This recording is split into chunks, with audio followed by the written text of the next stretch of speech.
অসুস্থ জুবিন গাৰ্গক লৈ ছ'চিয়েল মিডিয়াত ধুমুহা সহস্ৰজনৰ প্ৰাৰ্থনাৰ বিপৰীতে একাংশৰ ঘৃণা বিদ্বেষ অসুস্থ জুবিন গাৰ্গ সম্পৰ্কত বিতৰ্কিত মন্তব্যও আহিছে ছ'চিয়েল মিডিয়াত আৰু সেই বিতৰ্কিত মন্তব্যৰ স্ক্ৰীনশ্বট এয়া এওঁ নীৰৱ হাজৰিকা পেছাত এওঁ হেনো বিজেপি কৰ্মী লখিমপুৰৰ নাৰায়ণপুৰৰ বিজেপি কৰ্মী নীৰৱ হাজৰিকাই অশোভনীয় মন্তব্য কৰাৰ পিছতেই প্ৰশ্ন উঠে কেনেকৈ ইমান ঘৃণা বিয়পাব পাৰে এজন শিল্পীক লৈ জনক নীৰৱ হাজৰিকাক ধিক্কাৰ গৰিহণা ছ'চিয়েল মিডিয়াত জুবিন গাৰ্গৰ অসুস্থতাৰ বাবে অমানসিক আনন্দ কিয় নীৰৱৰ মাতৃৰ কান্দি কান্দি ক্ষমা প্ৰাৰ্থনা সংবাদ মাধ্যমত নীৰৱৰ মাক মই অসমবাসীৰ ৰাইজৰ ওচৰত ক্ষমা মাগিছোঁ তেওঁ যি অজানিতে ভুল কৰিলে মই ৰাইজৰ ওচৰত ক্ষমা বিচাৰিছোঁ ইপিনে জুবিন গাৰ্গৰ অসুস্থতাক লৈ এনে অশোভনীয় মন্তব্য কৰাৰ বাবে নাৰায়ণপুৰত জুবিন ফেন ক্লাবে গোচৰ তৰাৰ প্ৰস্তুতি চলাইছে নীৰৱ হাজৰিকাৰ বিৰুদ্ধে লখিমপুৰৰ নাৰায়ণপুৰৰ বিজেপি কৰ্মী নীৰৱ হাজৰিকাৰ এই বিতৰ্কিত মন্তব্যৰ গৰিহণা দিছে অন্য বহুকেইজনে নীৰৱ হাজৰিকাকে আদি কৰি কেইজনমান একাংশ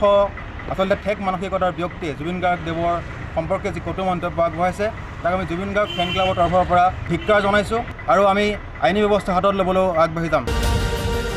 নীৰৱ হাজৰিকাই কা বিৰোধী স্থিতি লোৱাৰ বাবে জুবিন সন্দৰ্ভত অমংগলীয়া পোষ্ট দিছিল আৰু যাৰ বাবে এতিয়া নীৰৱৰ বিৰুদ্ধে সৰব হৈ উঠিছে একাংশ লোক কেৱল নীৰৱেই নহয় নামে বেনামে ছ'চিয়েল মিডিয়াত একাংশ দুষ্ট চক্ৰই জুবিন গাৰ্গৰ অসুস্থতাক লৈ অপপ্ৰচাৰ চলাইছে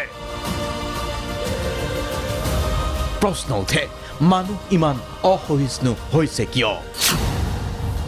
মতাদৰ্শৰ পাৰ্থক্য থাকিলেও কোনো ব্যক্তিবিশেষৰ ৰোগাক্ৰান্ত সময়ত কোনো হাত হতুৰুৱেও অমংগল কামনা নকৰে অসমীয়াৰ সেয়া পৰম্পৰা আৰু সেই পৰম্পৰা ভাঙি ধৃষ্টতা দেখুওৱা এনে লোকৰ বিৰুদ্ধে এতিয়া গঞ্জনা ধিক্কাৰ সৰ্বত্ৰ ইয়াৰ মাজতে আনন্দৰ খবৰ এয়া যে জুবিন গাৰ্গৰ বাবে শতসহস্ৰ অনুৰাগীয়ে প্ৰাৰ্থনা কৰিছে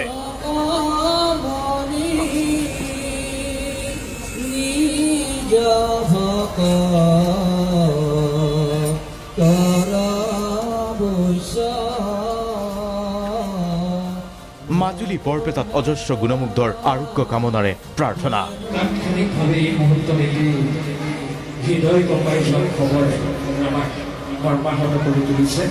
ইয়াৰ মাজতেই গৰিমা শইকীয়া গাৰ্গৰ আহ্বান জুবিন গাৰ্গক অলপ বিশ্ৰাম ল'বলৈ দিয়ক ICUত জোৰকৈ সোমাব খোজা অনুৰাগীৰ কান্দতো স্তম্ভিত সকলো জুবিন গাৰ্গ এতিয়া চিকিৎসালয়ত আছে চিকিৎসালয়ত থকা সময়ত জুবিন গাৰ্গৰ কাষত উপস্থিত হ'ব খোজা অনুৰাগীৰ বাবেও এক আহ্বান আছে স্পৰ্শকাতৰ ICUত সোমাবলৈ যাতে চেষ্টা নকৰে কোনো অনুৰাগীয়ে জুবিনৰ প্ৰতি ভাল পোৱা আছে দূৰৰ পৰাই জুবিনৰ আশু আৰোগ্য কামনা কৰক চিকিৎসালয়ত বেছি ভিৰ কৰিলেও কেৱল জুবিন গাৰ্গৰেই নহয় চিকিৎসালয়লৈ অহা অন্য ৰোগীৰো অসুবিধা হ'ব পাৰে সেই কথাও মনত ৰখাৰ প্ৰয়োজন আছে অনুৰাগীৰ বাবে কোনো লোক ৰোগাক্ৰান্ত হৈ থাকিলে ICUত জোৰকৈ খবৰ ল'বলৈ যোৱাটো ইতিবাচক কথা নহয় চিকিৎসা ব্যৱস্থাত আৰু সেইবাবেই চিকিৎসকৰ আহ্বান ICUৰ পৰা দূৰত থাকক খবৰ ল'বলৈ অহা সকলো লোক নিউজ ডেস্ক ৰিপৰ্ট DY 365